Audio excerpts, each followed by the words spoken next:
کیا ایک صوفی اپنے سے پہلے صوفی یا مرشد کی زندگی کو مد نظر رکھ کر راہ حق پہ چلتا ہے، یا وہ اپنی ذات میں جدا ہوتا ہے اور ماضی سے لا تعلق ہوتا ہے؟ اقبال نے ایک دفعہ کہا تھا کہ every mistake has an individual victory over time and space.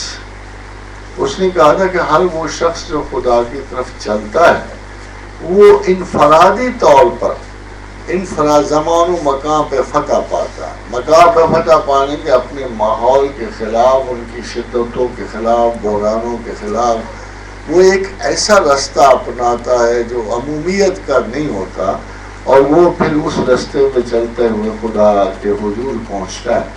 دیکھیے بڑی سیدھی سی بات ہے کہ اگر ہر آدمی اپنے نفس کی خواہشات کے مطابق زندگی بسر کر رہا ہوتا ہے تو ایک صوفی اللہ کی اس بات پہ عمل کرے، وَأَمَّا مَنْ خَافَ مَقَامَ رَبِّهِ وَنَهَى النَّفْسَ عَنِ الْهَوَىٰ، تو وہ اپنی نفس اور ہوا کی مخالفت میں اپنے آپ کو استوار کر رہا ہوتا ہے اور ان عادات کو اختیار کرنے کی کوشش کرتا ہے جو اللہ کے نزدیک اسے لے جائے. مرشد کی زندگی عبادت کی زندگی نہیں ہوتی. اسے تو اگر کسی استاد سے کوئی انس ہوتا ہے تو ان اصولوں اور ان باتوں کی وجہ سے جس نے اس کی زندگی کی رہنمائی کی ہوتی ہے، اور پھر وہ آئیڈینٹیفائی کرتا ہے اپنے استاد کی عادات کے ساتھ. ورنہ مقصد میں اور نتائج میں ہر فرد اپنے اللہ کے ساتھ تنہا ہوتا ہے، اپنے مقام میں خیال میں تنہا ہوتا ہے. جیسے سید حجویر جب گزرے خراسان کی پہاڑیوں سے تو فرمایا میں نے سینکڑوں صوفیاء دیکھے جو خوش نظر تھے، کچھ خوش وقت تھے، کچھ خوش خیال تھے. تو یہ مختلف مراحل ہیں فکر و عمل کے. تمام تمام تمام تصوف سیر علمیہ ہے، علم کا سفر. تصوف کوئی الٹی چلانے لگانے کا سفر نہیں، جمناسٹک نہیں ہے. تمام تصوف جو ہے تصوف سفر علم ہے، ایک منزل اور ایک مقام سے گزر کر آگے بڑھنے کا. یہ تمام کا تمام سفر خدا کی طرف لیڈ کرتا ہے. اس کو ہمیں جرنی آف آؤٹ گروتھ کہتے ہیں. یہ آؤٹ گرو کرنا، ایک کیفیت ذات سے دوسری کو جانا، ایک غم کو بھلا کر دوسرے غم کو قبول کرنے کا نام ہے. سب سے بڑی خواہش یہ ہوتی ہے کہ ہم اللہ کی قربت کے لیے وہ تمام خامیاں علمیہ اور رکاوٹیں دور کریں جو ہمیں اللہ کے پاس جانے سے روکتی ہیں. کچھ کامیاب ہوتی ہیں اور کچھ نہیں ہوتی، مگر اگر آپ تحصیل علم میں ہو تو خدا کی مہربانی ہمیشہ آپ پر نازل ہوتی رہتی ہے. کیا شیطان کا کوئی مادی وجود ہے؟ اگر ہے تو اس کی کیا صورت ہے؟ حضرت حضرات شیطان جن ہے. ابلیس جو ہے جنات میں سے ہے، فرشتہ نہیں تھا، مگر اللہ کی بڑی مہربانی تھی کہ اس کو اوپن ہینڈ دیا، اس کو آگے آنے دیا. آگے بڑھ کر وہ اتنا عبادت گزار نکلا کہ وہ افسر الملائکہ ہوا اور اس کی عبادات فرشتوں سے بڑھ گئی. ایک بات آپ کو کہوں، اگر تھوڑی سی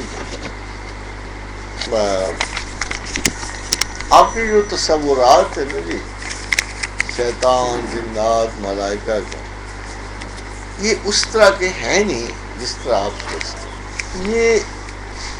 یہ دیکھو کہ اللہ تعالیٰ تخلیق کر رہا ہے.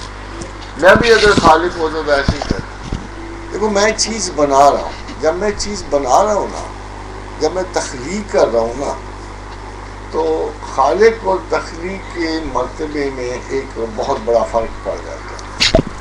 بہت بڑا فرق یہ پڑ جاتا ہے کہ جیسے آج آپ کے بڑے بڑے سائنسدان روبوٹس بنا رہے ہیں، ان کے نام رکھے ہوں گے T15 A2 3+ ہیں.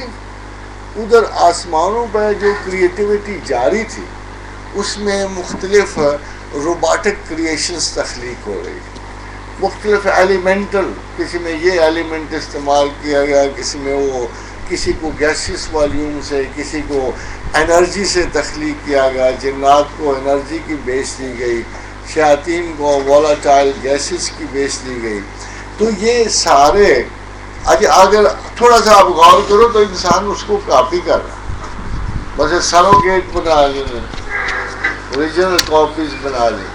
کوئی کمپیوٹر ایسے بنائے کہ جن کو آپ بڑی ایڈوانس شیپ دے رہا ہے اب آدمی, نئے نئے آپ تخلیقات کر رہے ہو, ان کے نام بھی رکھ رہے ہو ساتھ. ہوا یہ کہ یہ سارے کے سارے جب تخلیقات, یہ روبوٹک کریشنز اللہ بنا رہا تھا, ان کی صفات بھی اس کو پتہ تھی, ساری عادات بھی پتہ تھیں, ان کے رولز بھی مرتب کر رہا تھا. مگر اس کے ساتھ اس کو خیال آیا یار میں کسی کو آرٹیفیشل انٹیلیجنس بھی تو دوں, کسی روبو کو. فار ایگزامپل دیکھو, خدا کی اور آپ کی صنعت میں ایک فرق ہے صرف کہ یہ اللہ کی تاریں پڑی ہوئی ہیں اور آپ کو فی الحال کوئی ایسا میٹیریل ملا نہیں ہے جس میں وہ ہوتا ہے, یہ تاریں پڑی ہوئی. تو یہ سارے سسٹم آپ کبھی کہیں بھی اس روبوٹک کریٹیوٹی کو جدا نہیں کر سکتے. اللہ نے جب آپ کو بنایا تو اس نے یہ فیصلہ کیا کہ یار ایک ایسی مخلوق بناؤں جو جبر سے ان میں رجسٹر نہ کروں, ان میں ایک چوائس رجسٹر کر لوں کہ یہ اگر چاہیں تو مجھے مانے, چاہیں تو نہ مانے. ان ہدینہ السبیل اما شاکر و اما کفورا. تو اگر دیکھا جائے تو ہمیں آرٹیفیشل انٹیلیجنس دے دی گئی. آج کا سائنسدان ڈرتا ہوا آرٹیفیشل انٹیلیجنس نہیں دیتا. اس کا خیال یہ ہے کہ اگر میں نے آرٹیفیشل انٹیلیجنس کمپیوٹر کو دے دی تو سب سے پہلے یہ مجھے ہی مار دے گا. ظاہر ہے سب سے زیادہ بے انصاف انسان ہی ہے. اگر اس کو آپ کنفیوژن تو نہیں دے سکتے نا, جب آپ کسی روبو کو بنیادی طور پہ اس کے اندر چپ ڈالو گے, ماسٹر یا پروسیسنگ, تو اس پہ آپ لکھو گے تو صحیح ہر چیز. یہ جو آج کہتے ہیں کہ آپ کے جینز میں سب کچھ لکھا ہوا ہے, اس کا مطلب یہ ہے کہ جو پرنٹ آپ کے اندر بیسک جین کا ہے جسے روح کہتے ہو, اس میں آپ کی ساری پروگرامنگ موجود ہے, تمام کی تمام پروگرامنگ موجود ہے, اور آرٹیفیشل انٹیلیجنس بھی موجود ہے, اور آپ اس کا فیصلہ بھی کرنا چاہتے ہو. اب قصور جو ہے یہ جنات اور وغیرہ نہ, یہ they are not superior. Obviously, in the list of all these robotic creations, man is the best. Man is the best because اس کی assimilation power اور اس کی قوت خیال, اس کا تمام طرح جو ہیں وہ باقی تمام کریٹیو فورسز سے زیادہ ہیں. اور اس لیے ہمارا انجام ایک ایسے جب سسٹمز کے لیے بنایا گیا ہے کہ کائنات میں جب اللہ نے باقی سسٹمز کو, اس زمین کے لیے فرشتے بیٹھے ہوئے ہیں, مگر آپ کا مقام اس سے بھی بڑا ہے. جو یوٹوپیا اللہ نے کریٹ کیا ہے, جو جنت تخلیق کی ہے, دراصل آپ اس مقام کے محافظ ہیں اور آپ نے وہاں جا کر اللہ کی تابعداری کرنی ہے. دی اونلی ٹیسٹ از کہ آپ مصائب سے, آلام سے, مسائل سے گزرتے ہوئے کہیں اپنا بیسک پروسیسنگ چپ والا موٹیویشن فارگیٹفلنس کا شکار نہ ہو جائے. یہ اصل مقصد ہے, ورنہ شیطان اور فرشتوں کی کیا اہمیت بندے کے پاس ہو سکتی ہے.